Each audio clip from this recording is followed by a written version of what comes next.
my girl. Open your eyes.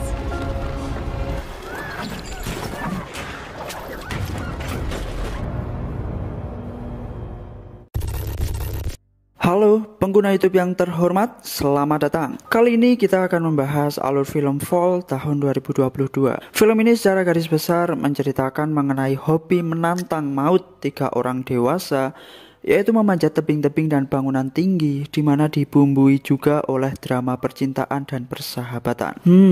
Berada di atas menara lebih dari 2000 kaki. Seperti apa rasanya ya Mang Ade? Rasanya seperti Anda menjadi Iron Man.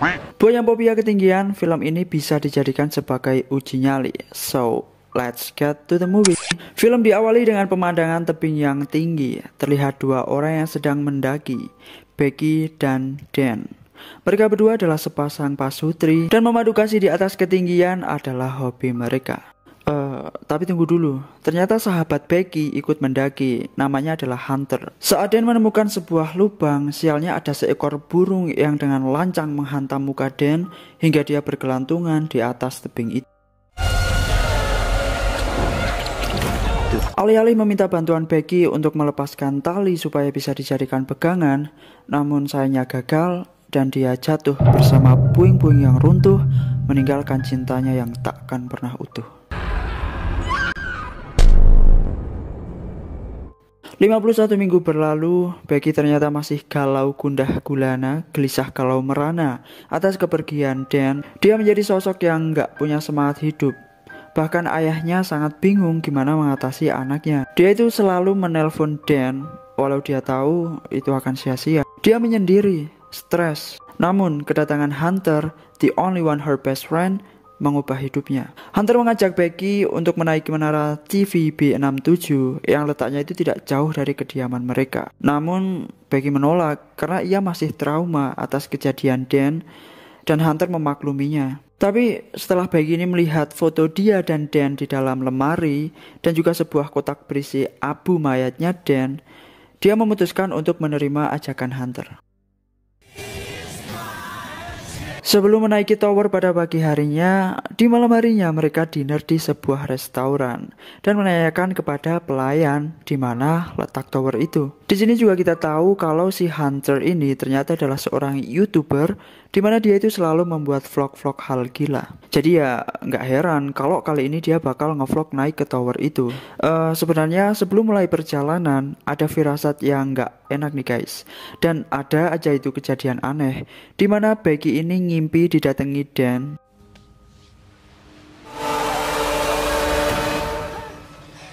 Dan juga hampir tertabrak saat mereka itu ngevlog mau OTW ke sana. Hey guys, B67 TV Tower.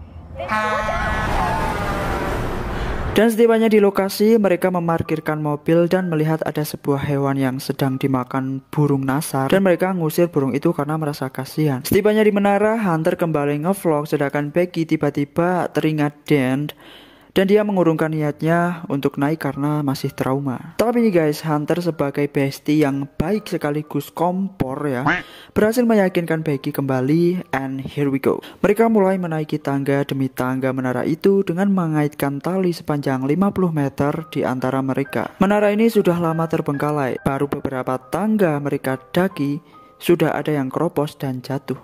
Becky sebenarnya pengen ngajak turun kan, tapi Hunter ini ngeyel. Ketakutanmu adalah AdSense-ku, anjay.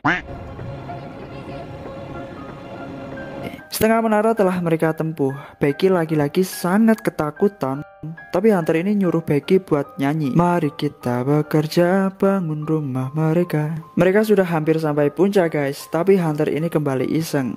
Dia menggoyah-goyahkan tangga itu untuk menakut-nakuti Becky, tapi tanpa mereka sadari, sekrup-sekrupnya itu jadi pada lepas.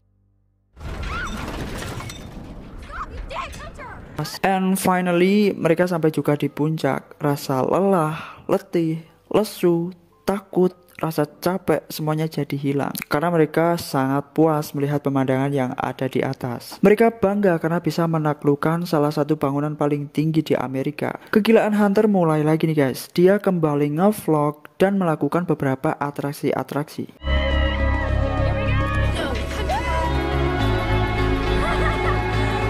Selain itu dia juga nyuruh Becky ini untuk melakukan hal yang sama walaupun si Becky ini sangat ketakutan. Open your eyes. Dan hal terakhir yang dilakukan sebelum mereka turun adalah membuang abunya Dan di atas sana. Lalu mereka turun dan mulai mengaitkan kembali talinya. Tapi saudara-saudara, saat Becky ini menuruni tangga, tiba-tiba sekrup-sekrupnya itu kembali lepas dan tangganya tersebut roboh. Becky mulai berkelantungan dan Hunter berusaha untuk menarik ke atas. Setelah berbagai drama tersebut, Becky ini berhasil diselamatkan. Tapi masalah baru muncul. Mereka tidak bisa turun karena tangganya hilang semua. Selain itu, masalah lain adalah tas yang mereka bawa tersangkut di bawah saat Becky jatuh.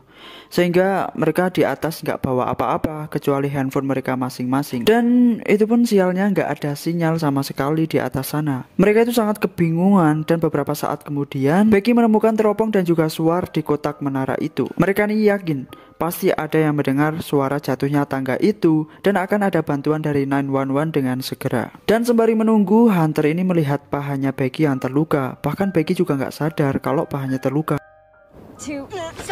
I'm really sorry.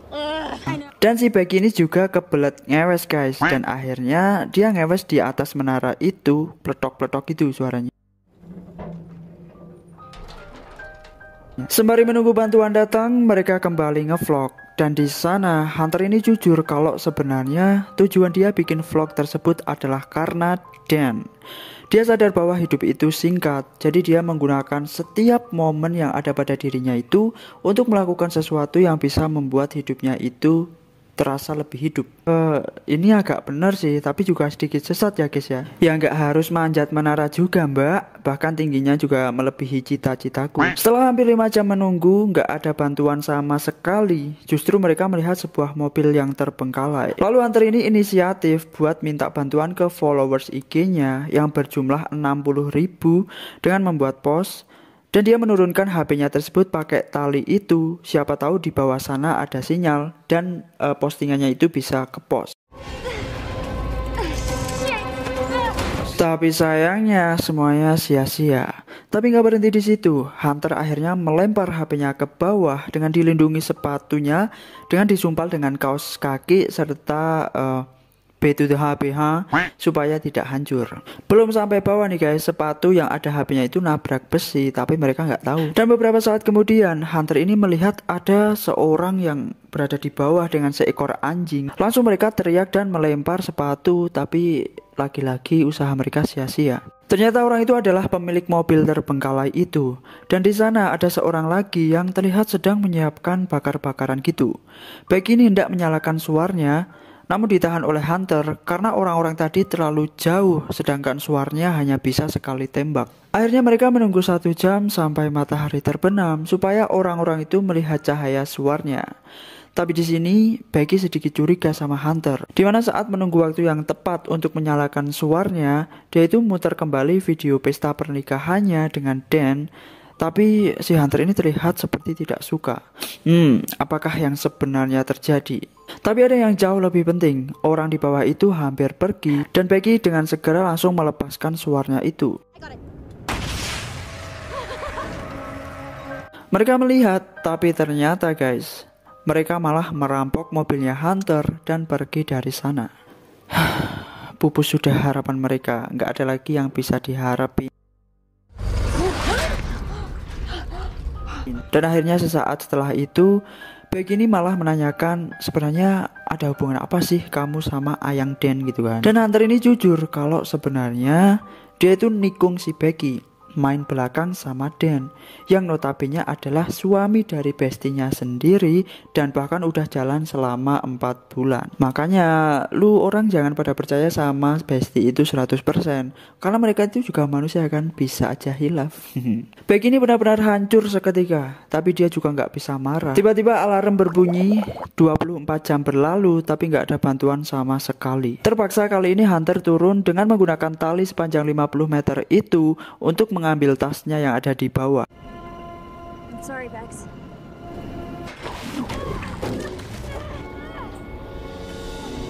Kali ini giliran dia yang berkelantungan dan berhasil mendarat di sana. Ternyata tangganya itu hilang semua guys, jadi nggak ada kesempatan lagi untuk turun ke bawah. Namun si Hunter ini memiliki cara lain. Dia akhirnya berhasil mengaitkan tas tersebut.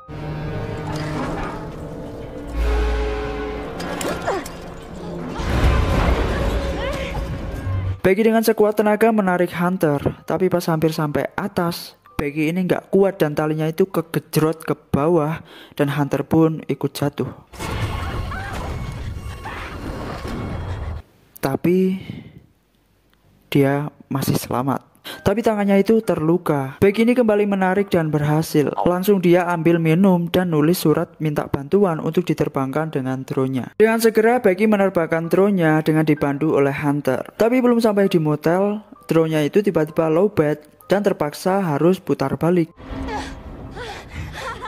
Mereka nggak tahu lagi mau ngapain, udah lemes, nggak ada harapan. Semua usahanya udah sia-sia, sampai mereka ketiduran. Tapi pas Becky ini bangun, lah Hunter kemana? Kok hilang? Apa jangan-jangan gelinding gitu ke bawah pas tidur? Dia cari-cari nggak ketemu guys. Malah banyak burung itu yang berlalu lalang. Dan ternyata si Hunter sedang dimakan sama burung-burungnya itu. Tapi tenang saudara-saudara, jangan panik dulu. Ternyata Becky itu cuma mimpi. Dan setelah pagi, Becky naik ke atas menara buat ngecharge drone-nya itu. Sekuat tenaga dia memanjat layaknya peserta panjat pinang 17-an. Walaupun sampai gemeter, tapi dia itu berhasil juga sampai atas.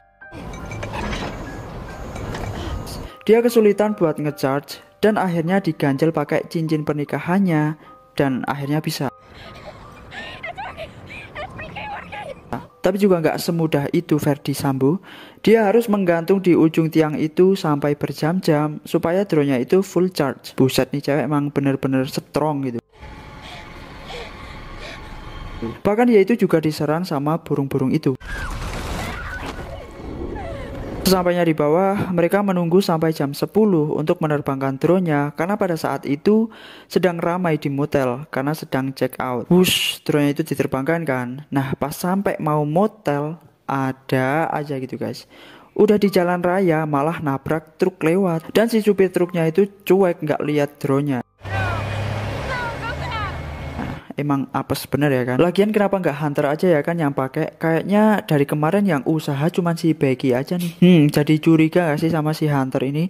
Kenapa dia dari kemarin itu nggak mau bantu, cuman ngasih instruksi terus? Dan ternyata setelah tragedi ambil tas itu, sebenarnya Hunter ini terjatuh beneran dan nyangkut di sana sampai kehabisan darah dan meninggoy. Dan itu semua hanyalah halu-halunya si Becky kalau Hunter itu masih hidup. Dia hanya merasa ketakutan dan gak percaya bahwa dia sekarang sendirian di sana. Yang dia tarik hanyalah tasnya, dan itulah mengapa Hunter tidak pernah membantu Becky. Tangan Hunter yang terluka itu hanyalah khayalan Becky supaya Hunter tidak melakukan apa-apa.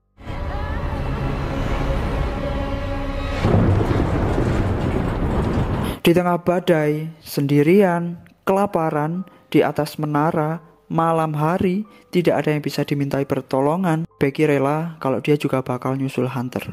Dia teringat dengan ayahnya dan merindukannya. Tapi badai pasti berlalu. Tiba-tiba udah pagi aja. Kita lihat burung itu sarapan pahanya Becky yang robek. Ternyata itu hanyalah tipu muslihannya si Becky supaya dia bisa sarapan burung itu.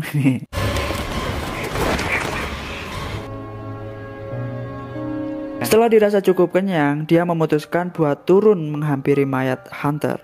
Becky is back. Dia menjadi wanita yang sangat kuat dan pemberani. Setelah sampai bawah, dia menulis pesan kepada ayahnya, lalu memasukkan ke sepatu Hunter dan dimasukkan lagi ke perutnya Hunter yang udah bolong dimakan sama burung-burung itu. Untuk memastikan bahwa kali ini harus berhasil.